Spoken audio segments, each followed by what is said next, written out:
नमस्कार स्टूडेंट्स। इस वीकेंड आपके बीसीए बीबीए के एग्जाम्स हैं। हम बात कर रहे हैं जीजीएस आईपीयू के सीईटी की। अब देखिए टाइम कम बहुत कम बचा हुआ है और इस समय आप क्या कर सकते हैं। हम बात करते हैं क्या कर सकते हैं।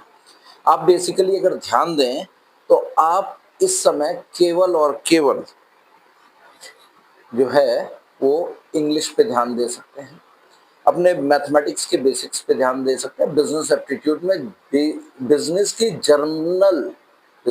जर्नल चीजों पे ध्यान सकते हैं और कंप्यूटर के बेसिक्स पे ध्यान दीजिए। जिन बच्चों ने अभी भी पढ़ना शुरू नहीं किया है वो चुपचाप से अभी कुछ मॉक टेस्ट दें। मॉक टेस्ट में आपके पास पैसेजेस होंगे, फिलअप्स होंगे, कोलॉस टेस्ट होंगे, सिनोनिम एंटोनिम्स होंगे, आपके इडियम्स एंड प्रोवर्ब्स होंगे, ठीक है, और फॉरेन वर्ड्स के भी एक दो क्वेश्चन रहते हैं।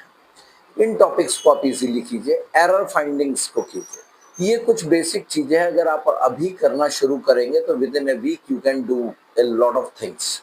अब डेली 3-4 घंटे बैठ करके लगाइए और आप आसानी से ये इंग्लिश वाला सेक्शन बीबीए और बीसीए दोनों का इजीली क्लियर कर सकते हैं। वी आर टॉकिंग अबाउट किसकी बात कर रहे हैं? हम बात कर रहे हैं जीजीएस आईपीयू के सीईटी की। जब आप इसको प्रिपेयर करेंगे और आपने भर रखा है तो इसके बाद आपके पास इंग्लिश का सीयूईटी का भी सबसे पहला डेट आना है, पेपर 1 इंग्लिश सीयूईटी। उसमें भी आपने सबसे पहले वही देना है। तो आप सबसे ज्यादा ध्यान दीजिए इंग्लिश के ऊपर, और इंग्लिश आपकी परसेंटेज को बढ़ाएगी, इम्प्रूव करेगी, और इंग्लिश आपकी हेल्प करेगी आपकी रैंक मेंटेन करने की। तो सबसे पहला आपका काम है इंग्लिश के ऊपर स्ट्रेस करना, फोकस करना। आपको बेसिक अगर क्लियर करने हैं तो मेरे यूट्यूब चैनल के ऊपर, क्योंकि सेम नाम से चल रहा है, शोभित एस.डी. शर्मा के, उसमें देख सकते हैं। You will find the basic grammar के जो रूल्स हैं उन पे आप देख सकते हैं। सीईटी से रिलेटेड भी कुछ एक्सरसाइज हमने डाल रखी है उसके ऊपर। आपको इजीली हर चीज बड़े सिस्टमेटिक और बड़े इजी मैनर में समझ में आ जाएगी। उसके अलावा कुछ बेसिक मैथमेटिक्स कीजिए। बीबीए वाले बच्चे रीजनिंग की तरफ ध्यान दीजिए, रीजनिंग के भी कुछ एक टॉपिक डाल देते हैं, वो भी आप देख सकते हैं।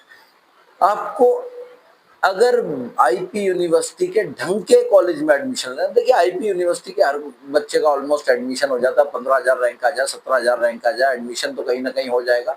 बट मैटर करता है कि आप एडमिशन कहाँ लेना चाह रहे हैं, आप कहाँ जाना चाह रहे हैं, कौन से कॉलेज में जाना चाह रहे हैं। कोर्स तो आपको मिल जाएगा बीबीए और बीसीए, लेकिन कॉलेज कौन सा होगा वो डिपेंड करेगा आपकी इस हफ्ते की मेहनत के ऊपर। So I hope that you people pay attention towards your studies. Now it is time to put your 100% effort. Best of luck to all.